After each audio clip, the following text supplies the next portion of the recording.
Welcome to Midlife Matters. I'm Marie, and each week I'm joined by my friends Julie and Mindy to talk about all the topics keeping women in the middle years up at night. Today we're talking about embracing joy and loving lavishly. Wow, we all want to do both of those things, but they can be hard sometimes. Join us as we share where we've been successful and where we still have some work to do. Let's get started. Listeners, today we're talking about embracing joy and loving lavishly. As a springboard for today's discussion, we're using the book What If It's Wonderful by Nicole Zasowski. This book is about learning to release your fears, choose joy, and find the courage to celebrate in the midst of fear and disappointment. Nicole encourages us to ask ourselves, what if it's wonderful? And as always, listeners, you do not need to be reading along in order to enjoy this episode. We're just using the material from chapters 7 and 8 to think about and make changes in our own lives. So embracing joy and loving lavishly. What did you think about these two concepts, Julie and Mindy? The title of the first chapter we're going to talk about is actually Where is Jesus? And I love the verse that she quotes. She always has a verse or a quote at the beginning of the chapter, and it's, where can I go from your spirit? Where can I flee from your presence? If I go up to the heavens, you're there. If I make my bed in the depths, you are there. If I rise on the wings of the dawn, if I settle on the far side of the sea, even there your hand will guide me. Your right hand will hold me fast. And I just thought it's probably no coincidence that we're talking about this chapter in December, which as they're in the middle of Advent, kind of celebrating the arrival of Emmanuel, which actually means Jesus with us or God with us. Mm-hmm. So, it was comforting. Mm-hmm. Mm-hmm. Comforting reminder. I thought the same thing. And also kind of funny, like, where's Jesus? Well, we're waiting for him. And in this chapter, we're going to talk about kind of like, where is Jesus when we're feeling joyful? Because I think a lot of us tend to put Jesus on the shelf when things are going well, and then we take him back off when we're going through a hard time. So I think that's kind of what this particular chapter is about. And then the second chapter, Loving Lavishly. I mean, I know that I can use encouragement to love lavishly. I tend to maybe not feel as free to just let myself go. Yeah. Yeah. Right. Yeah. Right. Yeah. This has been an active pursuit over the years.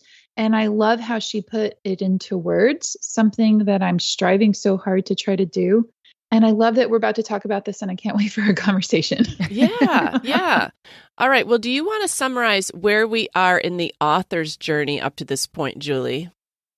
She's had several miscarriages. In the last chapter, she found out she was expecting again, and everything looked good, but she was just cautious as to, was she really free to celebrate yet? Because things could still go wrong, Mm-hmm. So in this chapter, she's in her doctor's office, I think, close to delivery, getting checked, and everything seems fine. But the doctor says, well, the heartbeat's slowing down a bit because of your contractions. So we just need to keep a close eye on it. So they go ahead and send her to the hospital. And even though the doctor's words were meant to be encouraging, she kind of took those as, here it goes. This is when it all falls apart. Mm-hmm. But she does go on to have a safe delivery and a healthy baby boy. Mm-hmm. So that's kind of where we start this chapter. Yeah, I could so relate. Like, the doctor, you're right, isn't saying that there's anything wrong, but when you have a fear about something, anything that even hints at that fear might come true, you grasp onto and you think, oh, it is starting, just like she thought. Like, oh no, it's not. Yeah. I'm not going to end up having this baby. And I don't know. Do you guys experience that in your own lives? Oh, yeah. I do. And I can so relate with the author. And she didn't even give words to the 9 months of fears that she had already overcome. This is just one chapter at the final point. Like, it's the final countdown. It's go time. She's held him for 40 weeks and she's combated fear the whole time.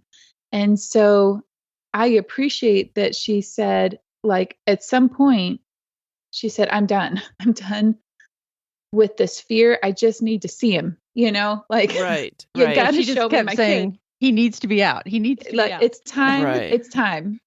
Yeah. She says, I was so close that I was sure it was going it was all going to fall apart. And I have experienced this so many times. I've joked that I am a terrible finisher. Like I can be struggling along, making myself do it or making myself hope or making myself get through a situation. I can be almost to the end and I fall apart. And I think it's because of that fear that, oh no, I've made it this far and I'm just convinced it's going to all fall to pieces right now. Right. Well, I can so relate with this. And I feel like there are certain times in my life where that's turned out good and where it's my worst fears have been realized. And so I can so relate with the author with the pregnancy. I've mentioned that before with Jacob's pregnancy. It was like that. And I never knew when God was going to take him. That's how I felt. And so when I finally held him in my arms, it was pure. It was so much joy. But I had learned some really bad habits through that pregnancy that the Lord would then go on to teach me and ask me to surrender later on. But I've also held my breath to the very end and then was like a deflated balloon, you know, like you're holding on to something that gives you hope. And then you find out the worst news. So I've experienced both. And I appreciate that we're talking about the joy in here because it's hard to accept it. Go ahead. And you might be surprised that something that she immediately went to is, okay, she is getting her dream. It is going to work out. Now, like, am I going to lose that closeness that I've had with the Lord because I'm not in despair and anguish anymore? Like I'm on the joy end. And that's kind of what this chapter is about. Like, like that was what kind of kept me close to God. Is that going to go away? Is he going to be absent in the joy?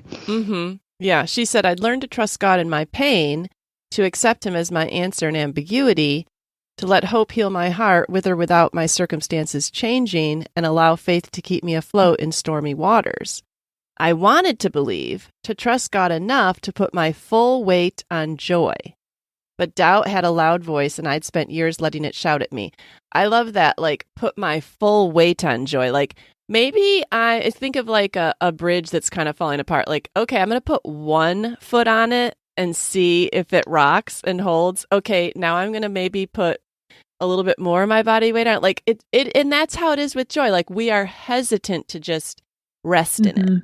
Trust it. It's like putting your one foot on, but still one foot back on the safe, what you know, on the safe land that's not going anywhere. And that might even just be, it's sad to think that you're going to want to stay in pain, but if that's what you've known, that felt kind of safe and secure to her, you know? Right. Well, if you think about how much effort and energy and prayers that you pray when you're suffering and grieving versus how much energy and prayers that you put into when you're celebrating or when you're joyful. And that's something that I've learned that even when life is kind of at peace, there is a pursuing that has to happen. Your heart is still going through something. Your mind is still going through something. But to be able to put as much energy into the celebration, into the praise and the gratitude and the thankfulness and the remembering of the good things, to put your full weight on that, it's really scary. And it has to be learned as much as, seeking God in the suffering. You're right. Yeah. After her child is born, she says that she was looking for the shadow side of this gift. And I do that. Like, he was here, but would I get to keep him? I wasn't used to joy being served plain. Receiving the gift of my son at face value felt too easy. And I think sometimes we get something and then we're like, okay, where's the catch? Right. Like, I want to feel happy about this, but should I be aware of a pain point? Right. Because you think you come to the end of a season and it's over.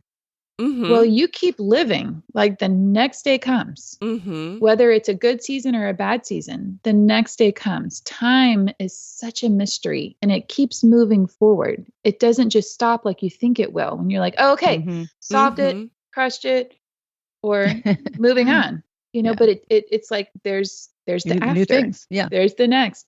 And so I love that she said my son was not only a gift, but an invitation in the dailiness. I love that word of an invitation, that yes, it was a gift, but God was inviting her to do something new. Yeah. Well, she makes a statement. She says, our hope is not in the gift itself, even the best gifts, but in the giver. Okay, what does that mean to you? It's kind of what you were just talking about, Mindy, a little bit. Oh, yeah. Yeah, this really hit me hard this week. I mean, it was so timely. And just to give you a little background of what she's going through, she said a lot of people have like a before and after moment in their lives, like before this and after this, how their life changed. And she said, you'd think that our before would have been all the pain we had gone through and the loss, and then the after would have been the birth of our son. But she said if her story had taught her anything, it was this, that our hope is not in the gift itself, like even the best gifts, but it's in the giver. And I think I finally understand this because, like, even though what John and I are going through is not the story I would have chosen for us, it is what has like anchored us to God. It is what has kept us close, and it's shown me more of who he is, and it's kind of forged a new relationship. So John got some really good news on his scan this week, and I just kind of started thinking forward about possibilities like, well, what would be my ultimate answer to prayer? And it would be that John was healed, and if he was, that would be the best gift. But I thought and I would have every right to celebrate that and be joyful, and we would, but even that wouldn't last forever. Like we all die, you know what I mean? Like even people that are healed are going to die.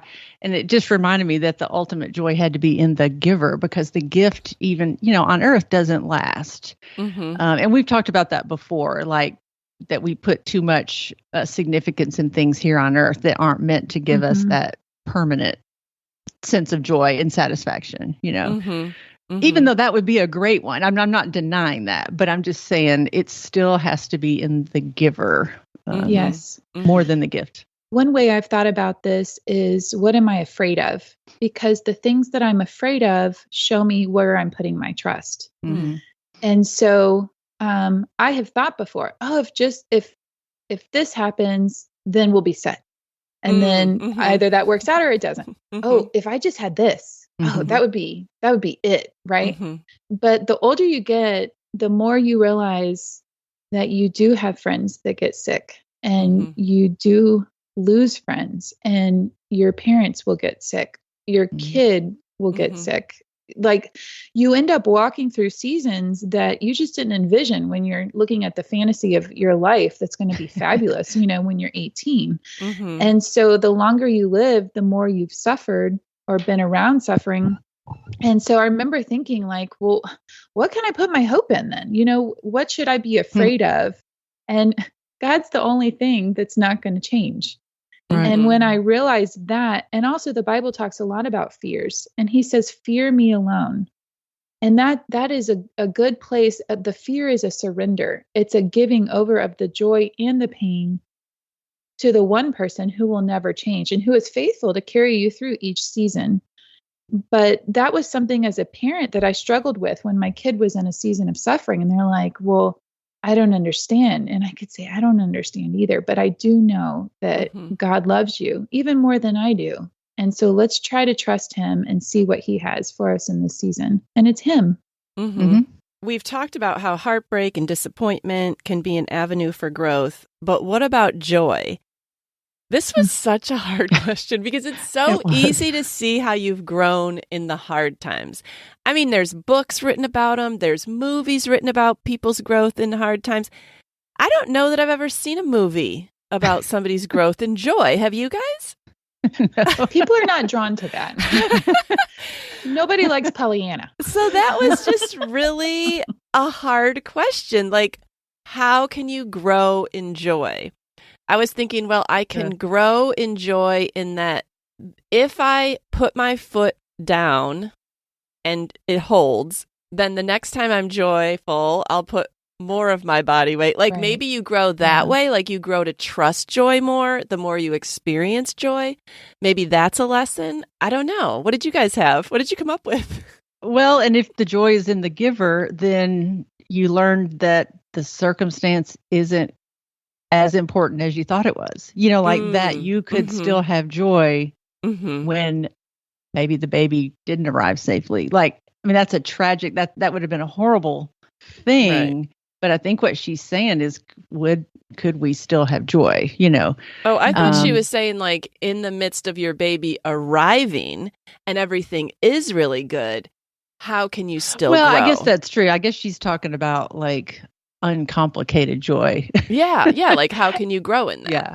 And I guess I feel like I'm not there yet. This made me just die laughing because I have a good friend who gave me a card about 15 years ago, and I still have it. I had it stuck in my mirror in my bathroom, and I found it the other day in a box because it was just too good. It's like one of those old cards where, like, from the pictures of women from like the early 1900s, and she's out on like the seacoast, and she has her hand on her forehead, like shading the light, and she's looking out on the horizon, and she says, "What I'm looking for is a blessing that's not in disguise." Oh, that's so funny. And I just laugh at that all the time. It's like, I've just been in a season where I'm like Nicole said, I'm always mining the disappointment for some joy, looking for the silver lining, looking for the blessing in disguise. Like, I'm ready for just a full-on blessing. Right. Yes. Well, and I love that card, Julie. That's so funny. I know I tend to be suspicious of joy.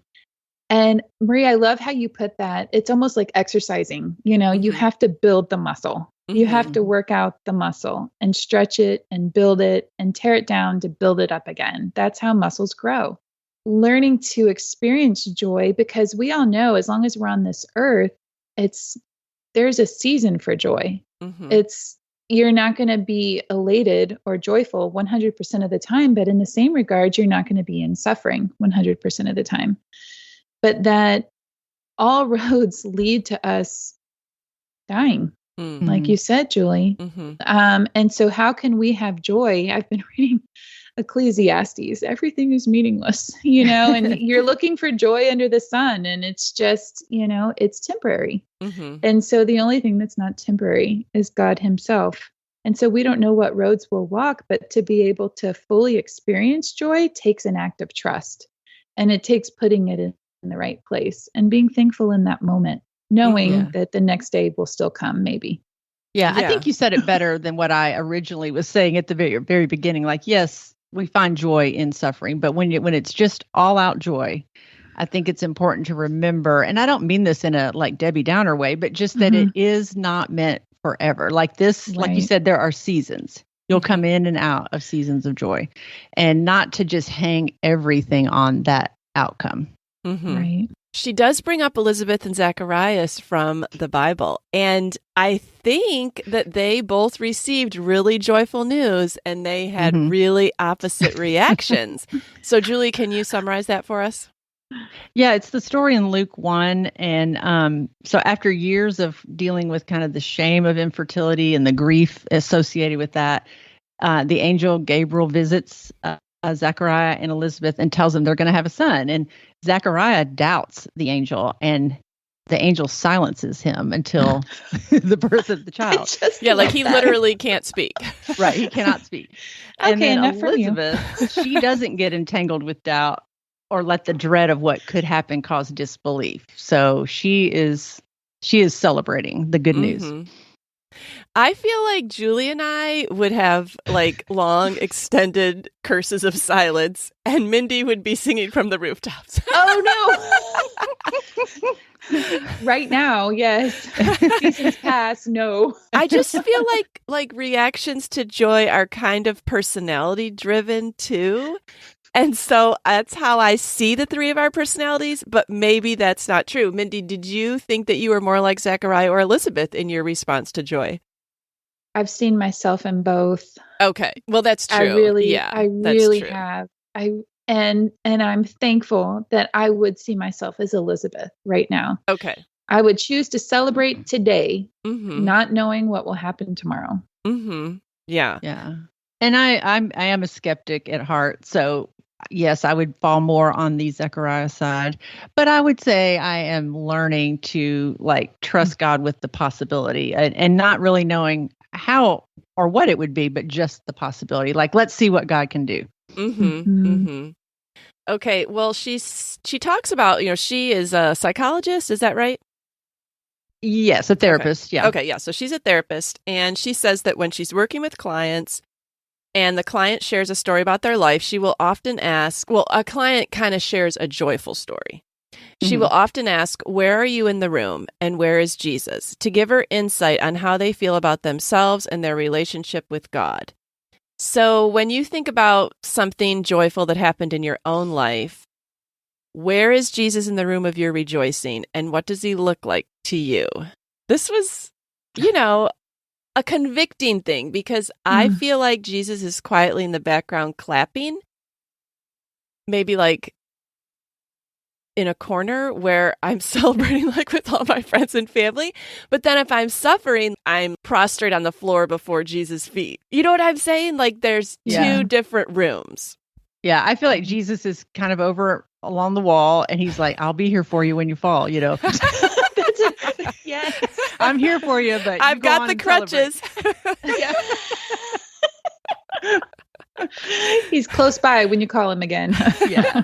And I think that's just because, like, obviously Jesus is always there. We know that from scripture and truth, but we just are so used to seeking him in the disappointment. I think that's just what we're used to. And what she's asking us is to open our eyes and acknowledge that he is there in the joy. Yeah, like he might be dancing right in the middle, doing the limbo, and we're like thinking that he's off to the side. Our eyes are blinded. Yeah. I'm so thrilled with this, and I loved this whole chapter. I mean, the Zachariah Elizabeth thing, oh my goodness. But this past year has been a celebration. It's been a celebration for me to be able to choose joy, knowing that I don't know how long this season is going to last. And so when I lift my hands, I remember the seasons of pain and suffering, and that's where my joy comes from, that I'm not in it. I praise God for what he has done. And I ask him to help me remember the hard times and the good times. And I write about that. That's what I journal every day, is I'm looking back and I'm remembering yesterday, and I'm choosing to look at the joys of yesterday. I'm physically being intentional to point them out, even the little things. Thank you for letting, the drive-through be super short so I could go get my car washed. But I think that when you look for something, you're going to see that something that you're looking for. And so when you start working on that muscle of training your eyes to see the joy and then celebrating that, because I still have things that are painful. I still have kids that are hurting. I still have a husband. I mean, we are all sinful people, and I don't care how long you've been with the Lord, you're a sinful person, and you're still going to hurt, and you're still going to be hurt. And so there are still things that I have to forgive and let go and walk daily with, and there are struggles. But I will say that my amount of joy equals my amount of praying for those things that are hard. Yeah, that's good, Mindy. Yeah, I think that they're just all intermingled is something that we have to, like, I'm also kind of a black and white thinker, and I want to either be in joy or in distress. It's hard. You think that you have to be out of one to be in the other, and that's just not the way it is. Right. It's all intermingled. Right. Well, let's move on to chapter 8, which was Love Lavishly. And do you want to give a little background on chapter 8, Julie? Yeah, it starts out, she is talking about her sister's wedding. And apparently it's taking place in a beautiful part of California. And the flowers are just gorgeous. She describes it as arrestingly beautiful. And after the ceremony, they find their dad, their father is very emotional. And they're like, hey, Dad, what's going on? They said it's not unusual for him to be emotional, but they just wanted to know like what it was that was bringing on the emotions. And he said, the flowers. And he said, they just provide such a picture for me of God's lavish love for us. And she said, while weddings and events vary and different elements are more or less important to different people, beauty matters. Choosing joy by noticing the beauty makes a difference. And I just loved that. And what I loved this too. She said, beauty doesn't matter simply because of what it looks like. It matters because of where it leads us. And that's something I've been focusing on really all year long. And I know I keep going back to this, but my little Instagram account that I started at the beginning of the year, that is what that was all about. It was all about like finding beauty, and not just like in my home, but like a lot of it's nature, like when the weather changes and the seasons change and the colors change. I just love photographing flowers and creation and even my pets, and like all of it just, I don't know, is acknowledging beauty. And right now that just, I think I appreciate it more now than ever because it leads me to God, the creator of all of that beauty. She asks us to think about whether we consider beauty or fun as frivolous or unimportant. And one thing I was kind of thinking about was the difference between men and women. I think that most people would say that men consider beauty kind of unimportant, which is why her father's reaction is so surprising, because he's so taken aback by the flowers. I feel like women tend to consider beauty and like the way something looks as important, like the presentation of it, or making a home beautiful, or like their environment or whatever as pretty. I think that we think that that's important, and there's something in us that is drawn to that. More so than a lot of men. And I'm not saying that across the board. I'm just saying generalities. Yeah. And I even think like in your home, not talking about the beauty of nature, but even in your home, like we care about the space we inhabit. Like, so I encourage people to arrange, paint, build, plant, design something like those things can bring delight too. You know, like in an arrangement or a photograph, or like those things can bring beauty too. And it matters because that's where we live. That's where we spend our time. I mean, if that's important to you, then I encourage you to do that, because I don't think it's an accident that we're drawn to beauty, you know, because it's designed to point us back to God. This whole chapter was convicting to me. And Julie, I love that you brought up your Instagram account, because I think that you have chosen to look for beauty in this past year. And that really does bless me to follow you on that and to see what you put together. And I would have called myself a very practical person, and I didn't really have time to get things past the good enough into the beautiful stage. And I would put that on that my last, 4 years was I was a taskmaster. I was like, we're going to be here a year, put just enough up to, call it home, but never get it to a point of perfection or that I love that. It's just like, okay, this is good enough. And I have lived in the good enough for a long time. And I was completely convicted about, like, Bryce actually does a great job of getting past the good enough. I tend to be a lot more practical, but I long to take time. And when God created the earth, there was order and there was intentionality, and he took time, a lot more time than he had to. And he did it for our sake and for our good. And so settling a home takes a lot of time. And I don't tend to be really good at settling it or making things beautiful. But I want to learn, and I don't want to just slap something here or there and call it good enough. Well, I think you are good at it, Mindy. Like, you're doing yourself a disservice, and other people might be telling themselves they're not good at it either. But I think a lot of it has to do with what you said, having time. Sometimes we don't even have time to figure out what we would like, or what would be beautiful to us, or what would be inspiring, or bring us to that next level, because we are so busy just in the season of task mastery, or however you put it. Like, you have these, things to do like every single hour, and then this person needs you, and then that person needs you to drive them somewhere, and then you have to go to work. And like, there's so much like on the to-do list, and there are things that absolutely have to be done, that there's not room to appreciate beauty. Like, I think of my gardening, all while I raised my kids. When people would talk about gardening, I would just kind of like silently roll my eyes, like, who has time for that? Like, I don't have time to care about what my yard looks like, because I'm trying to raise these 5 kids. And every moment there's something more important, I put that in quotes, than how my yard looks. But as my kids grew, there became more space in my life and more space to appreciate something which on the outside looked frivolous, taking the time to go to Lowe's and pick out some flowers and watching them grow and smile as you go in and out of your driveway at how they're growing. Like, I couldn't have imagined that 10 years ago. So I think that probably, Mindy, and you've experienced that yourself, like as you're getting more space and you're feeling more comfortable and like, I'm going to be here for a while. Okay, let me think about what would make me happy in this house. You know, like I think you are good at it. It's just that you haven't had time.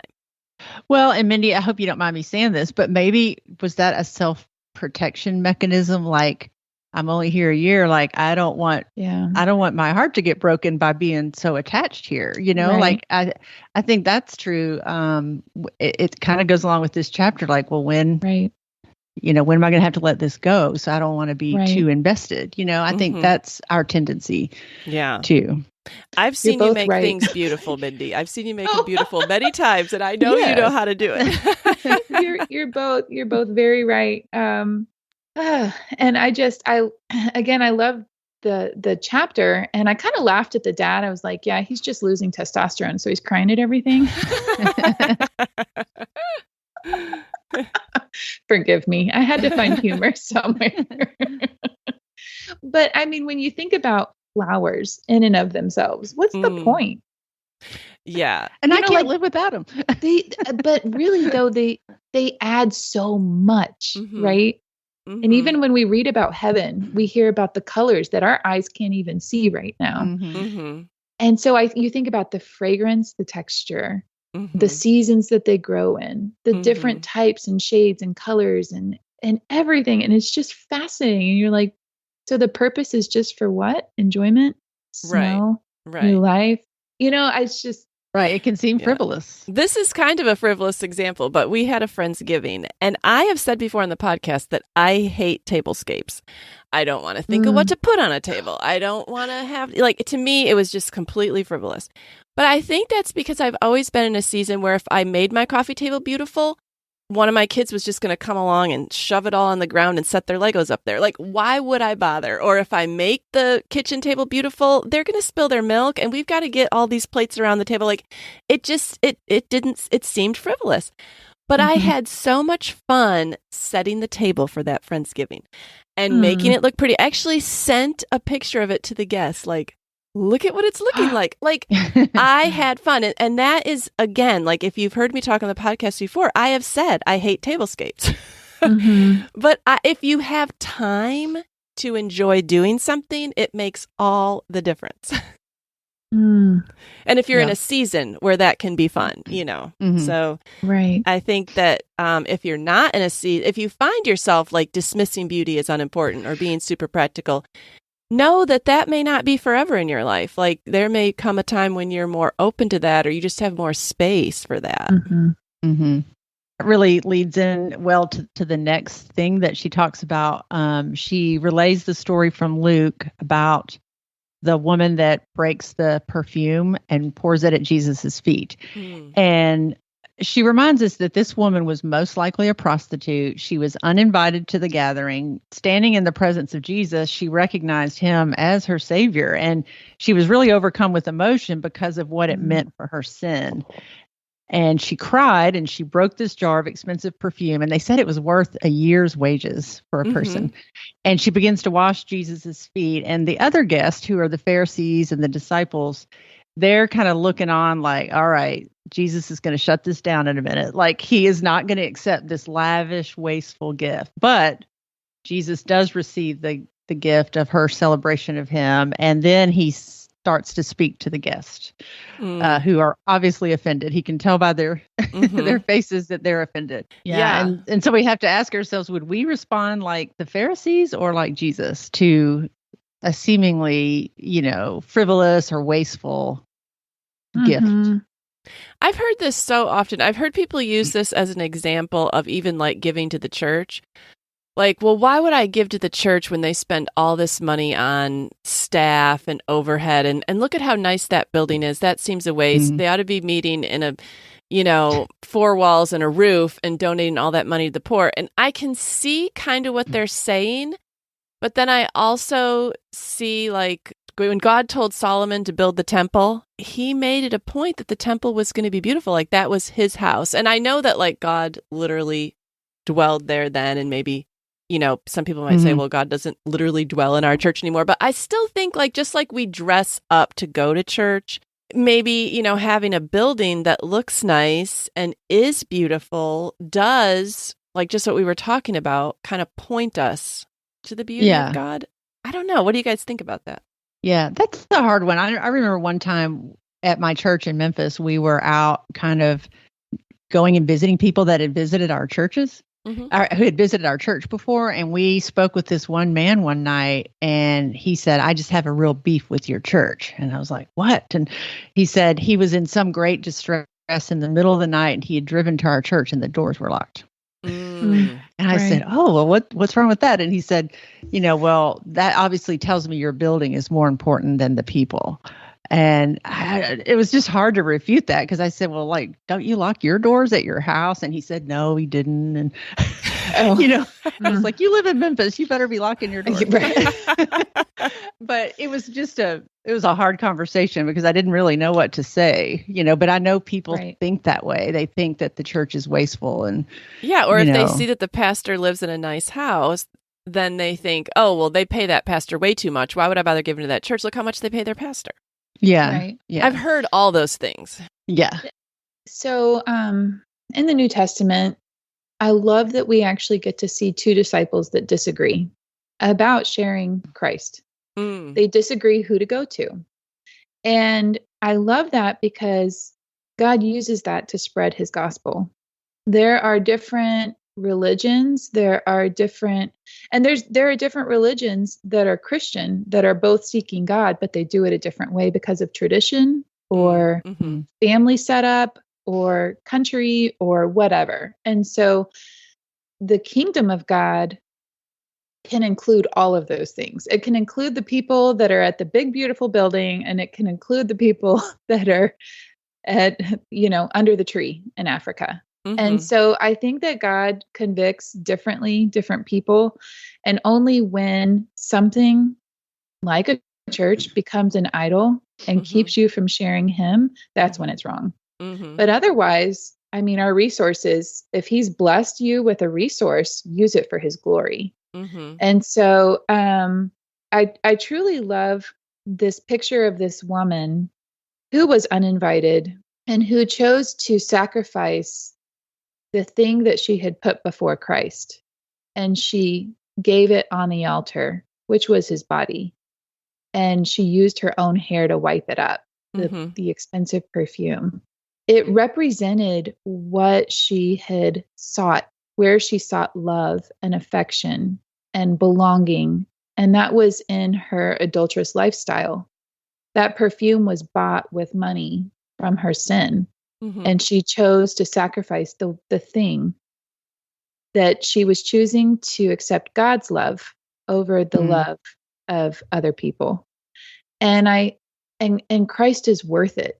And I think he asked her to do that, and she willingly gave. I also love that there's two responses. There's the Pharisees and there's the disciples. The Pharisees, they're looking through the lens of the law. All right. They're looking at her sin, but the disciples are sitting there judging.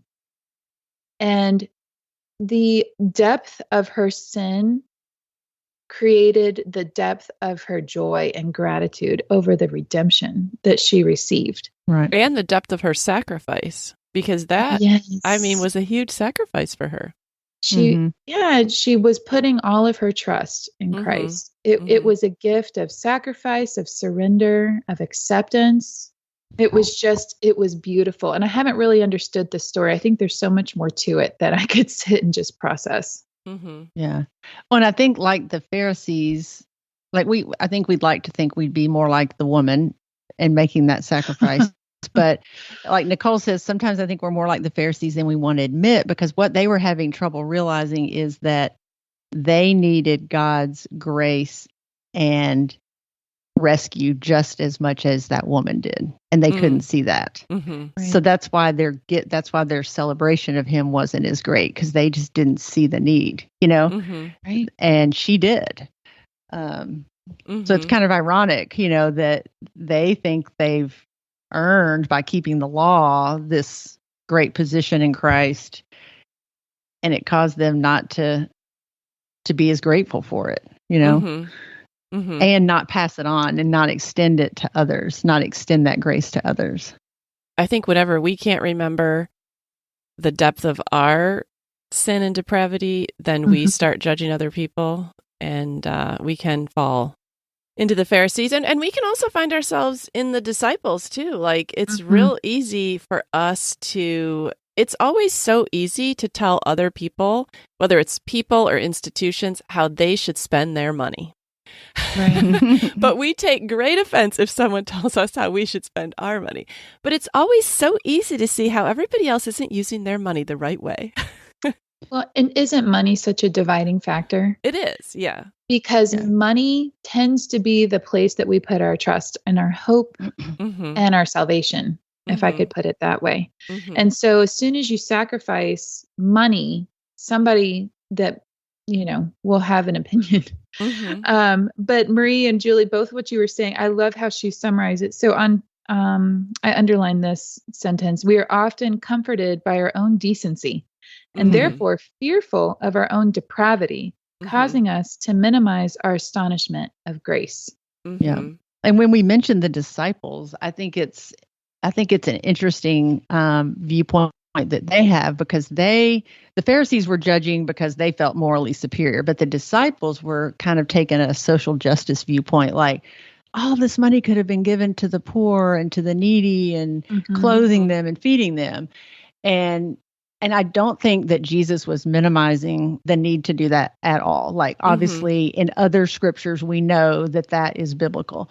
But even noble things like feeding the poor, clothing them, seeking justice for people that need it, can become an idol if it's elevated above Jesus. And I think, like, even frugality and practicality can be an idol. Like, people can take pride in that so much that they're not loving lavishly. I think that we have to be careful that we don't carry assumptions about what someone's life should look like if they're like to be faithful, because some people might say, well, it's being frugal and not frivolous, and others are like, well, no, we need to love lavishly. Like, there's that she makes the point that delighting in God is a sign of spiritual maturity. It's more than just obeying the law and knowing, having biblical knowledge. There is more to it, and I think sometimes we fail to consider that that aspect of it, the delighting in God and celebrating Him. Yeah, one of the ways, I love the tangible ways that she talked about how you could love lavishly.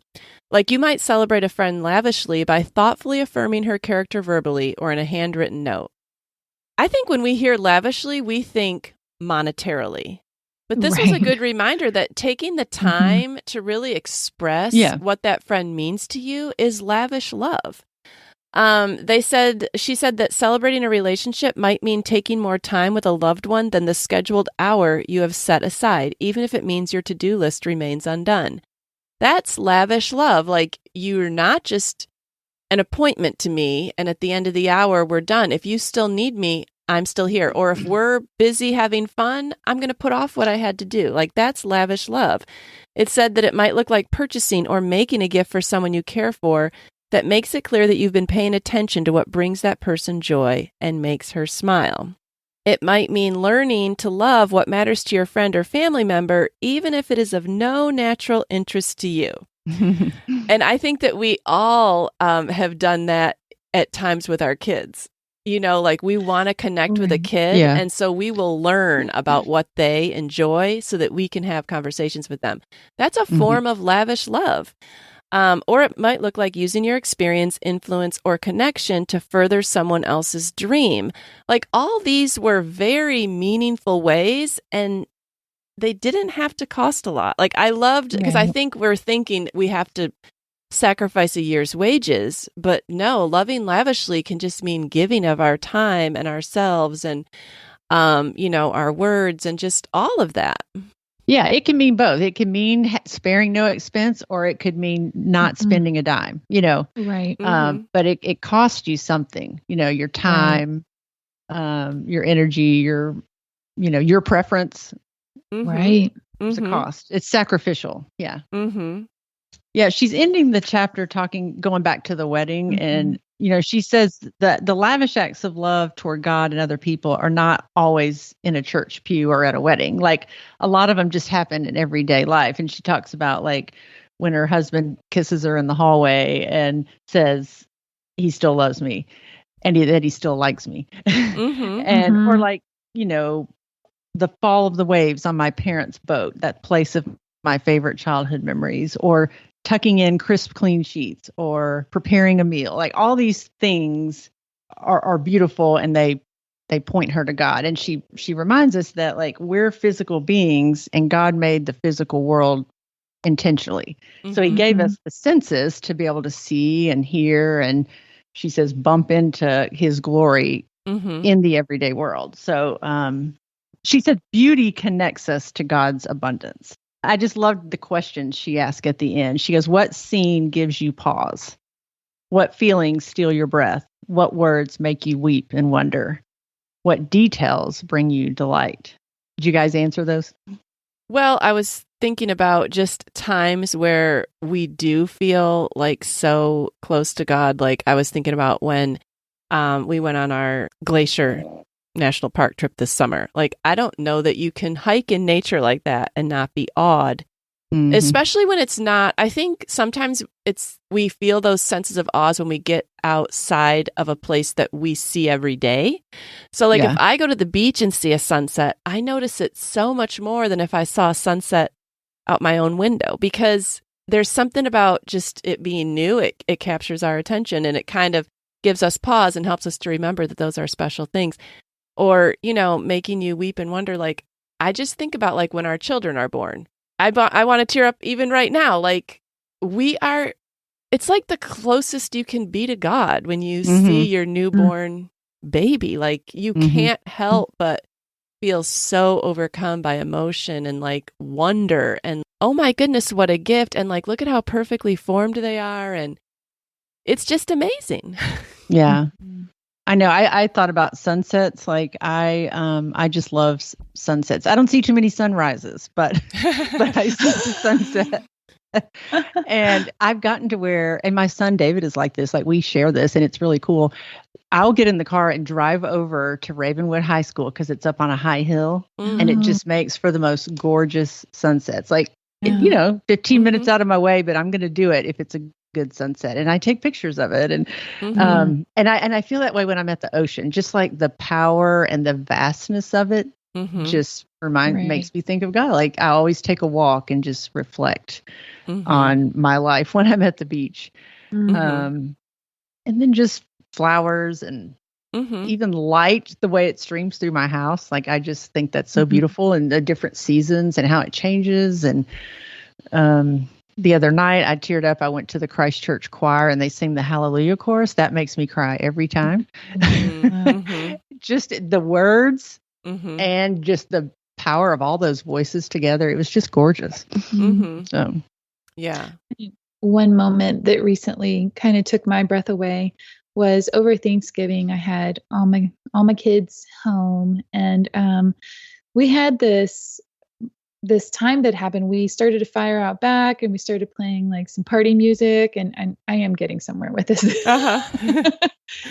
And so we're playing party music and like line dance songs, and everyone kind of starts dancing, and we're singing, and all 7 of us at the same time are dancing and singing and full of joy. That I took note, because I had been praying so much for all the personalities that were going to be back together under one roof for a whole week. And, like you can think of the different things that people get irritated about. And, and it's just that moment, that evening we were all celebrating and joyful and dancing and singing together. Mm-hmm. And I don't know when we've actually had such an enjoyable evening. Like it seems silly, but there always seems to be somebody that feels left out or somebody that's, not in the best mood or whatever. But those relationships being in sync at that moment, full of joy together, just Bryce and I both, we looked at each other and we were like, is this really a family at this moment? Like, this is amazing. And I knew God had blessed us in this moment. And it was so beautiful. Yeah. That does feel good. For sure. Listeners, if you are reading with us, we would love to hear what you thought of these 2 chapters. You can come and find us on Instagram at Midlife Matters Podcast or email us at midlifematterspodcast@gmail.com. But before we go, we want to talk about I'm a Fan.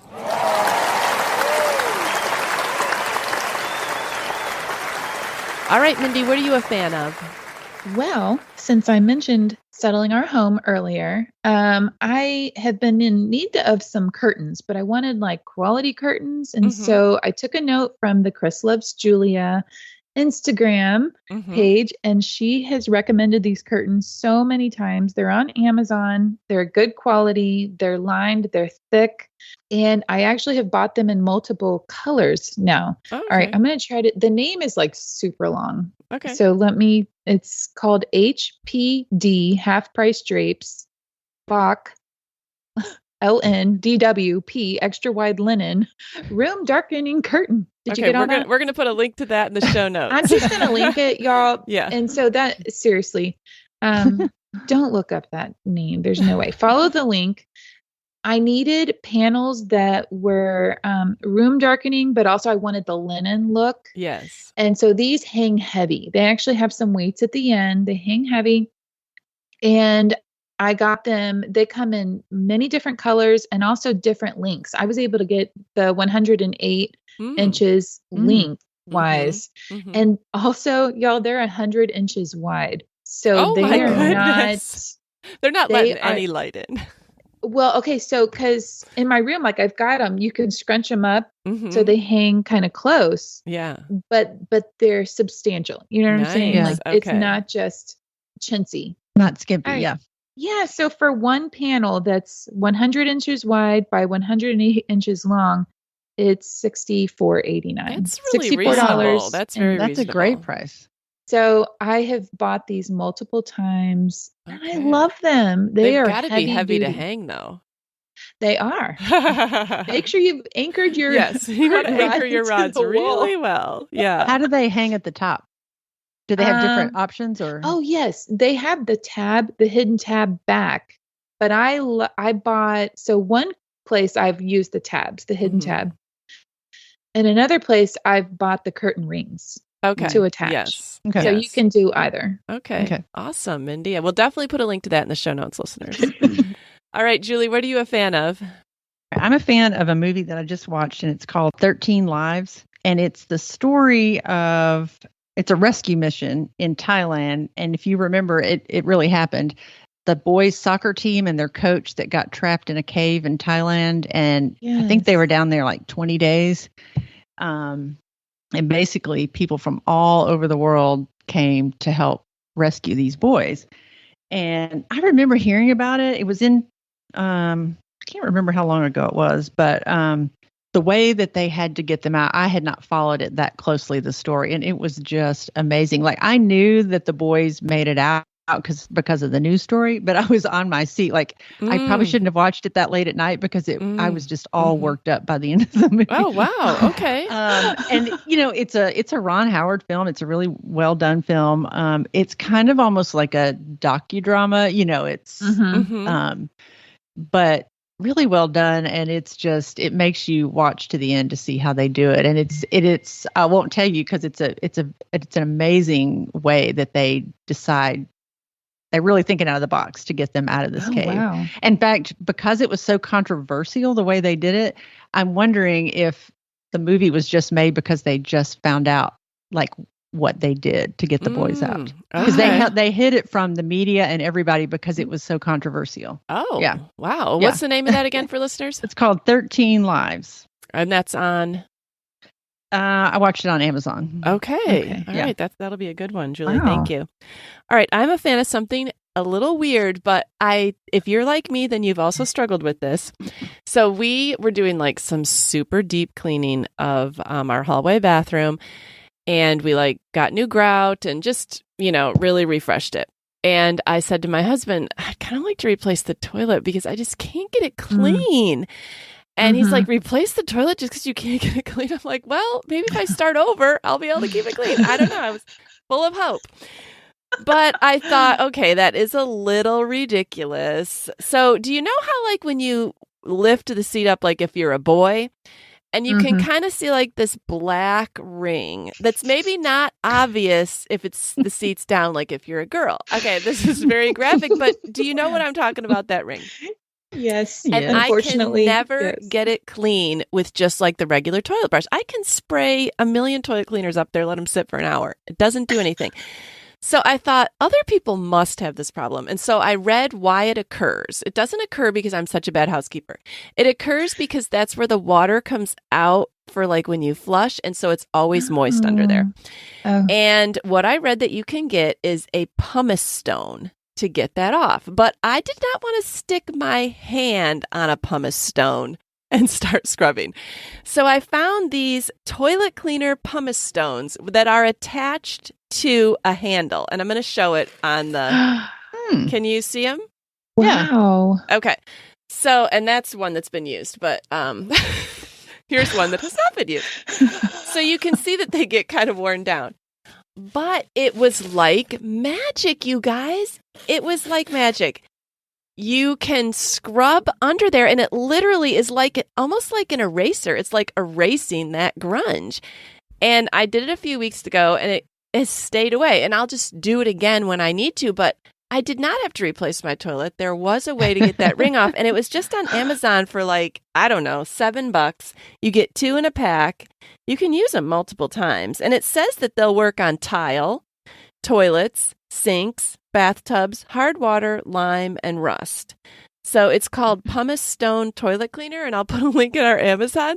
But you will not have to touch anything, which was what I liked. That's awesome. So I don't know. Handle. Household tip that I promise just about everybody can use. Wow. If you clean your own toilets. So good. Don't replace the toilet. Steve is like, I knew you could do it, Marie. Yeah. I knew you could do it. He's so thankful. He didn't have to replace 3 toilets. Bummer. All right, listeners, we need to end this episode. We started out on such beautiful wording and we're ending on toilets, so it's kind of weird, but there's beauty in a clean bathroom. I will just say that. Yes. Joy to be found in getting that black ring off. Yes, yes. All right, Julie and Mindy, love talking with you. All right. Y'all too. This is fun. Yeah, look forward to seeing you next week. All right. Bye. Okay, bye. We're so happy you joined us today. You can find the show notes for this episode at midlifematterspodcast.com. Also, please tell a friend about the show and help them hit the free subscribe button on their favorite podcast app. Be sure to follow us on Instagram at Midlife Matters Podcast. That's where we post pictures and stories about all the things we talk about in each episode. Thanks for listening, and we'll see you next week.